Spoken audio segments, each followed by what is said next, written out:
Hello guys! Hello Sagittarius! Welcome dito sa aking channel, Kapalaran 888 Sagittarius. Alamin natin kung anong messages, vibration, gabay energy para sa lahat ng Sagittarius. This is general reading, so pwede kang makaresonate. Gamitin mo ang iyong intuition sa panonood, Sagittarius. Okay, first card natin dito is vacation. Yung card na to is related siya sa Leo. Okay, panoorin mo yung Leo kasi baka resonate ka din doon. So, yung first card mo, nagsasabi na bakasyon daw. Take time for relaxation and adventure.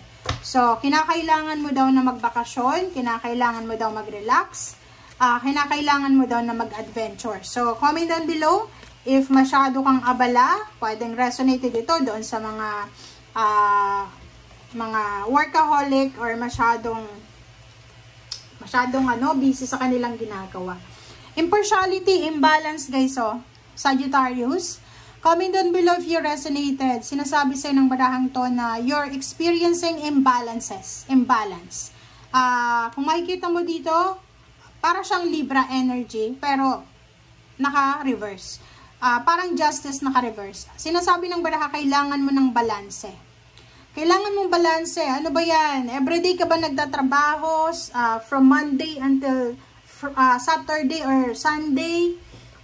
Panggabi, pang-umaga ba yung trabaho mo? Kasi sinasabi ng baraha sa'yo dito na may pinagdadaanan kang imbalances imbalance. So, kailangan mong balansehin yan Okay? Pwedeng yung sleep pattern mo ay hindi balanse. Pwedeng natutulog ka sa umaga, gising ka sa gabi, or pwedeng yung duty mo is 3 days straight, or yung iba nga is, 'di ba, 7 days. So, dito sinasabi ng baraha, kailangan natin ng balance. Give time for yourself. Huwag masyadong huwag masyadong focus sa trabaho na nawawalan ka na ng focus sa iyong sarili or sa iyong health, sa iyong pamilya, sa iyong relationship. Oh, sorry. Okay, tingnan natin, Sagittarius.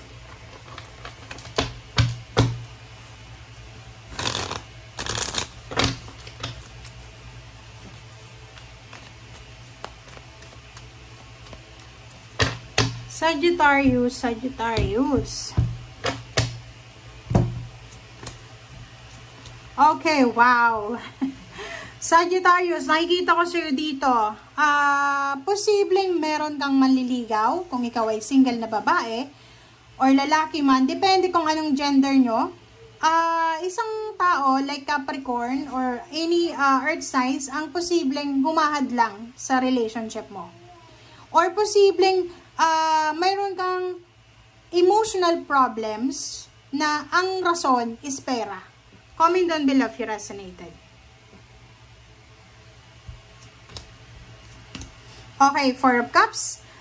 Nakikita ko sa'yo dito, it's understandable. Understandable yung mga Sagittarius na napaka-workaholic. Yung nagdo-double time, may part-time, may full-time, may sidelines, ganyan-ganito.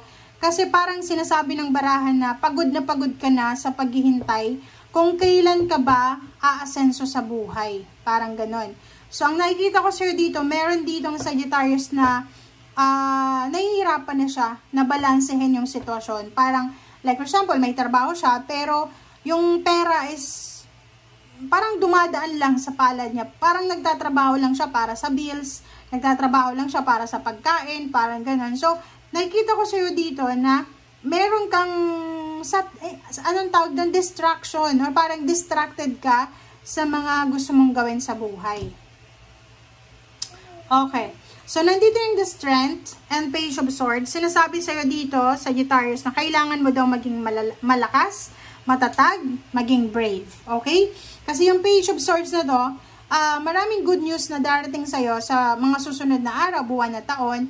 But, kung susuko ka na sa ngayon, hindi mo na siya makikita or hindi mo na marireceive yon, matatanggap yung Page of Swords na yon kasi, sumuko ka na. So, sinasabi ng baraha dito na kailangan mong maging matatag, huwag kang sumuko, huwag kang susuko. Okay?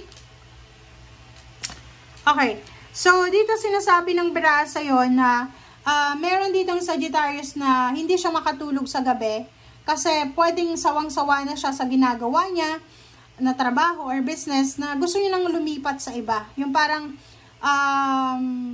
pinapakita niya sa social media na masaya siya.